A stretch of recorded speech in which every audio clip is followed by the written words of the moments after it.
할렐루야 샬롬 하고 우리 인사합니다. 할렐루야 샬롬 샬롬 샬롬 샬롬 샬롬. 하나님 사랑합니다. 여러분 주 안에서 사랑합니다. 레위 지파의 아들들의 소개가 나옵니다. 여기서 6장 1절에서 깁니다. 81절까지 나타나 있죠. 레위 아들들 게르손과 그아가 무라리오 이렇게 시작이 됩니다. 그래서 81절까지 내용이죠. 역대상 족보의 레위 지파에 대해서 자세히 기록하고 있습니다. 역대상화 기자는 정확히 누군지 모릅니다. 대략 에스라가 기록했을 것이다 이렇게 보고 있죠. 에스라가 본문에 특별히 레위 지파에 대해서 많은 것을 기술하고 있습니다. 역대상 6장 전체에 걸쳐서 무려 81절까지 있죠. 길게 지면을 할애하고 있습니다. 다른 지파에 비교해보면 굉장히 길고 가장 깁니다. 역대상화는 포로 귀환 후에 쓰여진 것이라고 볼 때 당시에 제일 급한 것은 성전 재건과 그리고 제사 회복이었습니다. 그래서인지 12지파 중에서 레위 지파가 독보적으로 높이 평가된 성경이 역대상입니다. 역대기를 기록한 기자가 레위 지파에게 관심을 가졌다는 것은 레위뿐만 아니라 모든 백성들이 죄의 문제 해결에 있어서 어떻게 하면 백성들의 죄가 제대로 속죄될 수 있을까, 여기에 굉장한 초점을 두고 있었다는 것을 우리가 볼 수 있죠. 과거에는 굉장히 우리 요즘 말로 왕따를 당했던 레위 지파이기도 합니다. 그런데 본문이 특이하게 여겨지는 것은 레위 지파가 그죠? 제사장이 그 지파죠. 지금 역대기에 보면 제사장 지파니까 좀 멋있게 나오는데 사실 창세기 49장에 보면 레위 지파는 시므온 지파와 함께 아버지 야곱에게 굉장히 그 저주를 받은 그러한 지파이기도 합니다. 그 야곱의 마지막 예언에 보면 레위와 시므온은 축복을 못 받고 모두가 책망과 저주만 받은 지파이기도 합니다. 그 이유는 자기 누이 디나가 세겜 족속에게 성폭행을 당했을 때 상대 족속을 완전히 진멸을 시켜버리죠. 그래서 그 자네하는 칼이라면서 너희들은 이스라엘 중에 흩어질 것이다. 이렇게 야곱이 화가 나서 저주를 한 내용이 창세기 49장에 증거됩니다. 그런데 점차로 레위 지파가 회복되고 제사장 지파로까지 쓰임을 받습니다. 어떻게 야곱에게 심한 저주를 받은 레위 지파가 나중에 회복되고 이스라엘의 제사장 지파가 될 수 있었는지 한번 살펴보죠. 즉각적인 레위 지파들의 그 순종을 우리가 볼 수가 있는데 레위 지파가 굉장한 순종을 잘했다. 남달리 아주 바로 잘못된 부분에 대해서는 순종을 했다라는 겁니다. 자기 혈기 때문에 세겜 족속에게 무자비한 살인을 저질렀는데 나중에 출애굽 32장에 보면 이스라엘이 금송아지 지고 숭배를 할 때 모세가 너희 중에 누가 나와서 우상 숭배한 자들을 칼로 쳐라 라고 했을 때 레위 지파가 일어나 그 사명을 감당을 합니다. 그 즉각순종의 또 하나의 모습은 민수기 25장에 보면 가늠하는 남녀에게 비느하스가 일어나서 그들을 처단하는 그러한 사람도 바로 레위 지파였습니다. 그런데 레위 지파는 어떻게 보면 과거에는 큰 잘못이 있었지만 나중에 큰 순종을 통해서 하나님 앞에 변화된 모습을 보여준 것을 보죠. 민수기 25장 7절에 보면 제사장 아론의 손자 엘르아살의 아들 비느하스가 보고 회중의 가운데서 일어나 손에 창을 들고 이렇게 나타납니다. 그래서 점점 레위 지파는 회복이 되어갑니다. 삼손을 비유로 들어 말하면 그 머리카락이 점점 달아났다라는 거죠. 그래서 본문 6장 61절에서 81절에도 레위 지파에 대해서 아주 자세히 설명이 되어지고 있는데 거주 성읍 그 취득 과정과 분파별 거주 성읍 내역에 관해서 상세하게 설명을 하고 있습니다. 이렇게 역대기 기록 그 기자는 레위 지파의 깊은 관심을 보여주고 있었던 거죠. 이 레위 지파를 납달리 지파와 비교해서 보면 납달리 지파는 역대상 7장 13절에 1절만 기록해서 설명하고 있죠. 그런데 레위 지파는 무려 81절에 거쳐서 길게 기록 설명하는 것을 보면 역대기가 기록된 시점에 레위 지파의 위상이 12지파 중에 가장 높았음을 알 수가 있습니다. 오늘날 우리도 내가 대화 중에 많이 언급하는 사람이 누구인가 관심 가는 인물. 예, 그것은 포로 귀환 후 이스라엘은 레위지파에 대해서 큰 관심이 있었던 것을 우리가 볼 수가 있습니다. 레위지파는 세 가문으로 나뉘는데 그앗, 무라리, 게르손 1절에 그렇게 시작이 되죠. 레위의 아들들은 게르손과 그앗과 무라리요 이렇게 시작이 됩니다. 그 3대 아래 계보까지 쭉 자세히 기록이 되어 있습니다. 성가대장 해만의 족보가 6장으로 보면 33절에 기록이 되어 있는데 레위지파 족보를 연구하면서 특이한 것은 33절에서 38절까지 레위지파의 자손 중에 특별히 해만의 족속을 언급할 때 해만부터 시작해서 위로 조상 레위까지 21대를 거슬러 올라갑니다. 이렇게 특별히 해만의 족보를 길고 자세하게 기록한 이유는 해만의 족보는 상향식으로 위로 올라가면서 기록이 되죠. 두 가지 방법이 있죠. 하향 기술 수행법 그 방법과 상향식 기술 방법입니다. 하향식인 자기 조상들이 대단해서 우리 조상들이 이러하다 하며 언급할 때 하향식으로 족보를 기록합니다. 보통 족보는 하향식으로 1대부터 쭉 내려가면서 기록을 하죠. 그런데 상향식은 지금 현재 굉장히 유명한 사람이 있을 때 그 사람부터 시작해서 족보를 거꾸로 거슬러 올라가죠.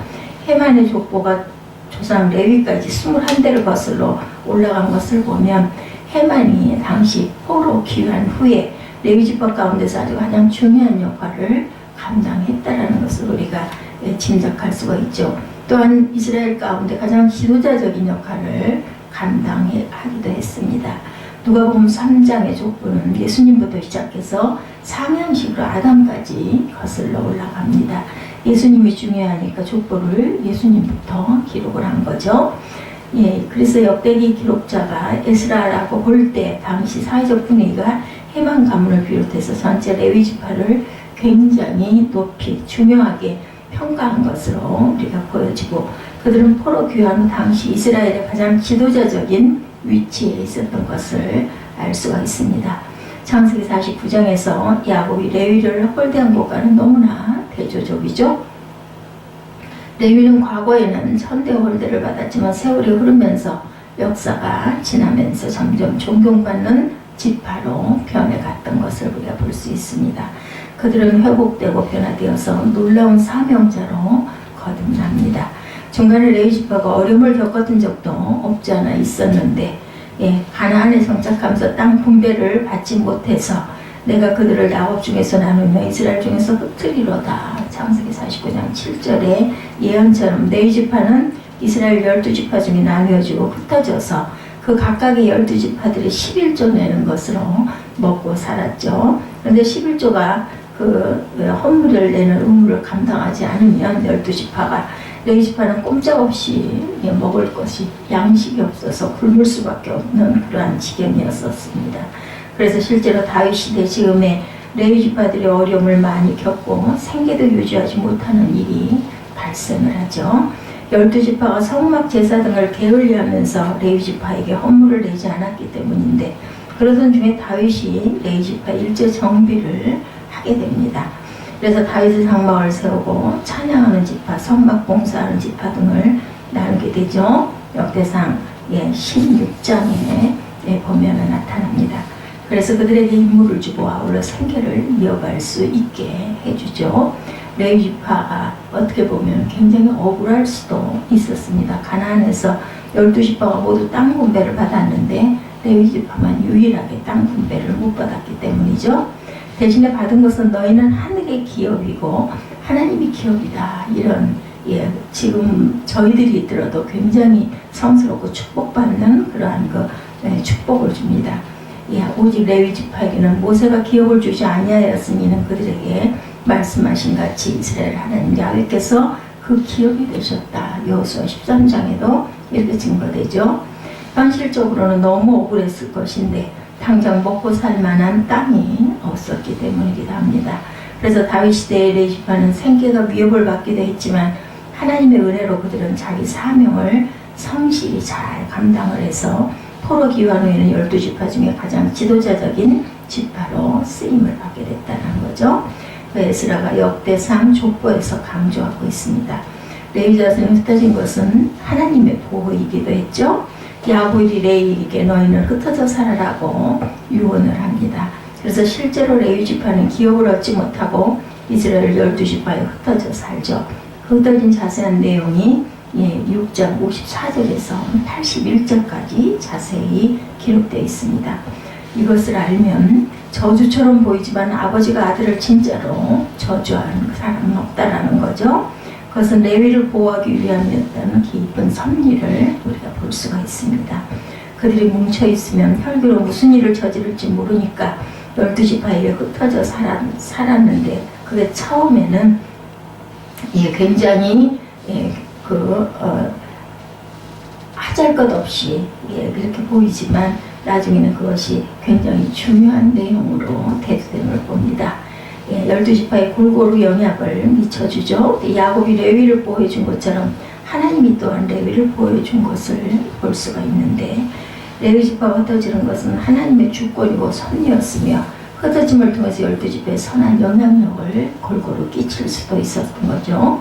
야곱은 그저 레위의 육신의 안전만 생각했겠지만 하나님은 레위를 훈련시켜서 이스라엘의 12지파를 지도자로 12지파의 지도자로 삼고 그 활약상에 보면 6장에 가장 자세히 기록되어 있습니다. 육신의 아버지는 자기 자녀의 몸과 육신을 보호하지만 하늘의 아버지는 자기 자녀의 영혼과 장래까지 보호하십니다. 이 사실을 묵상하면서 정말 우리는 하나님의 크신 은혜를 다시 한번 깨닫고 느껴야 할 줄로 믿습니다. 복음으로 회복되지 못할 사람은 없습니다. 그렇죠? 자유혈기로 저주를 받고 땅도 분배받지 못했던 레위가 나중에 12지파 중에서 가장 지도자적인 지파가 된 것을 보면 알 수가 있습니다. 가장 정말 별 볼 일 없어 보였던 그러한 지파가 나중에는 가장 중요한 그러한 주인공들이 됩니다. 나중된 자가 먼저 되죠. 성경에 그런 사람들이 굉장히 많습니다. 나중된 자가 먼저 된 경우 일일이 예를 들지 않아도 우리가 잘 알 수 있죠. 다윗부터 시작을 해서 그렇죠. 한국교회가 시작될 100년 전 초기에도 한국 땅에 여성의 힘과 권리는 너무나 미미하고 사람으로 인정도 못 받았죠.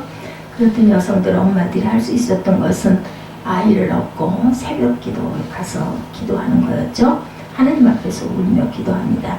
그거 말고 특별히 할 만한 어떤 일들이 없었기 때문이죠. 그게 가장 큰 강점으로 작용을 합니다. 정말 미미했던 존재가 아주 중요한 존재가 된 예이기도 하죠. 기도하는 어머니 가정에서 모두 큰 기둥과 같은 인재들이 배출이 되고 기도의 어머니는 한국교회 전체의 축복이 되기도 했습니다. 오늘날 우리의 혼란은 기도하는 어머니들이 사라져가고 있는 것은 아닐까 이런 생각도 듭니다. 레위는 자신에게 내린 저주를 그 후손들이 축복으로 바꾸는 은혜를 체험하죠. 자신의 약점인 분노를 우상 숭배자들을 치는 순종으로 바꿔놓습니다. 출애굽기 32장의 금송아지, 비느하스의 순종 등 그리고 중간에 생계의 위협을 받을 때도 그들은 여전히 충성을 하죠.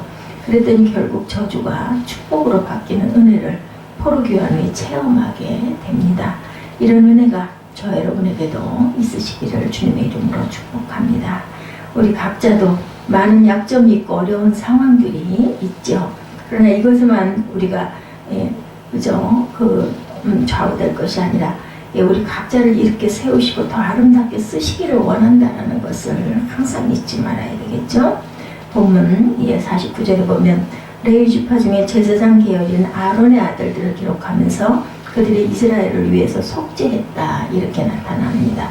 속죄가 히브리어로 코페르인데 덮다에서 파생이 됩니다. 우리가 세상 살면서 모든 죄를 예수님께서 덮어주셨죠. 구약시대는 제사를 통해서 덮어주셨습니다. 이 레위인이 감당할 일이 자신뿐만 아니라 백성들의 죄를 덮는 제사를 드리는 일이었고 이 일은 귀한 후 이스라엘의 가장 시급하고 중요한 그러한 임무가 됩니다. 창세기 49장 5절에서 7절에 보면 시몬과 레위는 형제여 그들의 칼은 잔해한 기계로다 이렇게 증거합니다. 내호나 그들의 모의에 상관하지 말지어다 내 영광을 그들의 집회에 참여하지 말지어다. 그들이 분노대로 사람을 죽이고 혈기대로 소의 발목 힘줄을 끊었음이로다. 그 노염이 혹독하니 저주를 받을 것이요 분위가 맹렬하니 저주를 받을 것이다. 내가 그들을 야곱 중에서 나누며 이스라엘 중에서 흩으리라. 이렇게 증거되어 있었던 그 레위의 지파가 이렇게 흩어짐으로 인해서 12지파에 골고루 영향을 끼치고 하나님께 그 영광을 돌리는 모습, 가장 중요한 지파로 구성되는 모습을 통해서 우리 크리스찬들이 이 땅에서 그리고 세계를 영향력 있게 하나님의 은총을 나누고 증거하고 확장시켜 나가는 귀한 하나님의 임무를 수행하시는 저와 여러분 되시기를 주님의 이름으로 축복합니다.